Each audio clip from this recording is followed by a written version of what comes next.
इस वीडियो में आप देख पा रहे हैं कि ये शख्स के मुंह पर कालिक पोती जा रही है। जी हाँ, ये शख्स जो है कोई चोर या अपराधी नहीं है जिसकी वजह से इसके मुंह पर कालिक पोती जा रही है। ये लड़का अपनी पुरानी प्रेमिका से मिलने के लिए उसके ससुराल पहुंच जाता है, वो भी तब जब उस लड़की की शादी हुए 4 दिन हो चुके होते हैं। सोचिए, एक लड़की की शादी हुई है, अभी 4 दिन ही बीते हैं और उसका पुराना प्रेमी उसके ही ससुराल जा पहुंचता है। रात का समय, साथ में कुछ लड़के और एक ही मकसद, उस लड़की से मिलना जो कि अब किसी और की पत्नी बन चुकी थी। ये चौंकाने वाली घटना उत्तर प्रदेश के कुशीनगर जिले के एक गांव की है जिसने पूरे इलाके को हैरान कर दिया। बताया जा रहा है कि लड़की की शादी 4 जून को हुई थी। शादी के बाद उसकी विदाई हो गई और वह अपने ससुराल आ गई। लेकिन रविवार की रात उसी गांव का एक लड़का, जो लड़की का पुराना प्रेमी था, कुछ दोस्तों को साथ चोरी छिपे ससुराल जा पहुंचा। जैसे ही परिवार वालों को इसकी भनक लगी, उन्होंने लड़के को पकड़ा। उसके बाकी साथी अंधेरे का फायदा उठाकर वहां से भाग निकलते हैं। गांव वालों ने लड़के को कुर्सी से बांध दिया, फिर जमकर पिटाई की और मुंह पर कालिक पोत दी। इस पूरी घटना का वीडियो सोशल मीडिया पर खूब ज़्यादा वायरल हो रहा है और आप सभी को बता दें, हाल की ही घटना में कई ज़्यादा देखा जा रहा है कि एक औरत अपने प्रेमी के साथ मिलकर अपने पति की हत्या कर देती है, पति पत्नी की हत्या कर देता है, जिसका डर इस परिवार के जहन में था, जिसकी वजह से उन्होंने इस व्यक्ति को पकड़ा और पकड़कर कुर्सी से बांधकर उसे मारा।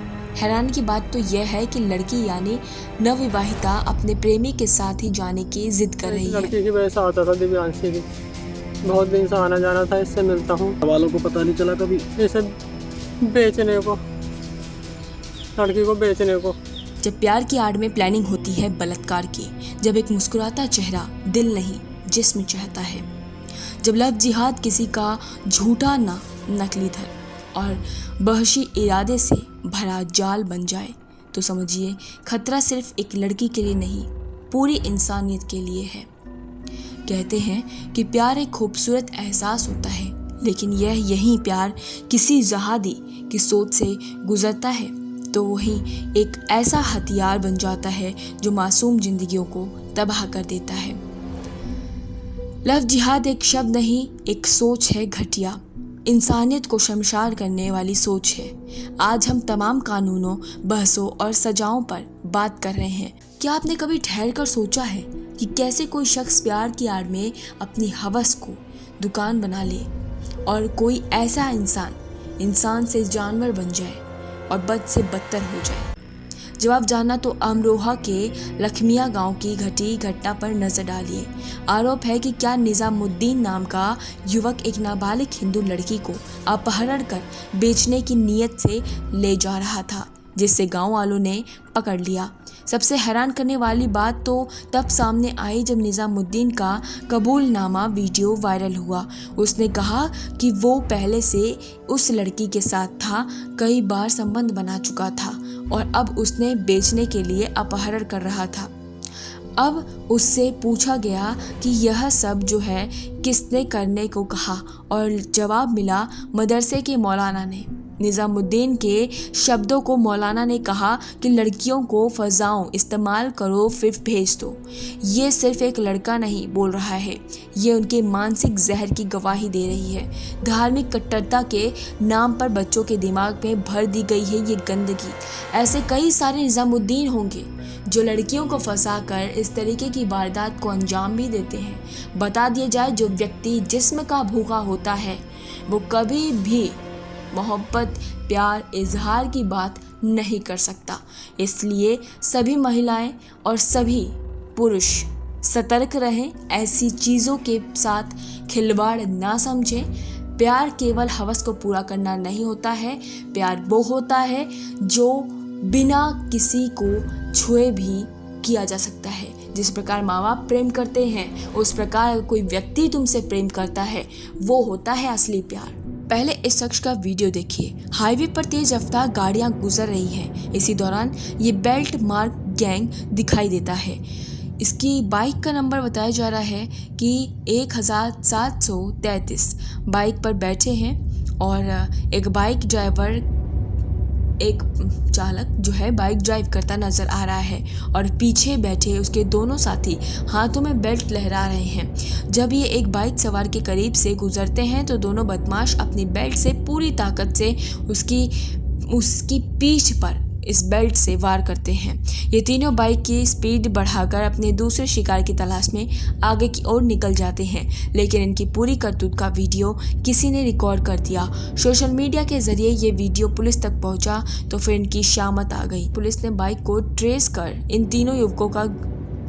तीनों युवकों को गिरफ्तार कर लिया है। इन तीनों बदमाशों को पुलिस ने अपनी खासी मरम्मत की है, जिसकी गवाही ये तस्वीरें दे रही हैं। तभी तो देखिए, बेकसूरों पर बेल्ट बरसाने वाले ये तीन अपने पैरों पर सही ढंग से चल भी नहीं पा रहे हैं, झुक झुक कर अपने किए पर पछतावा कर रहे हैं।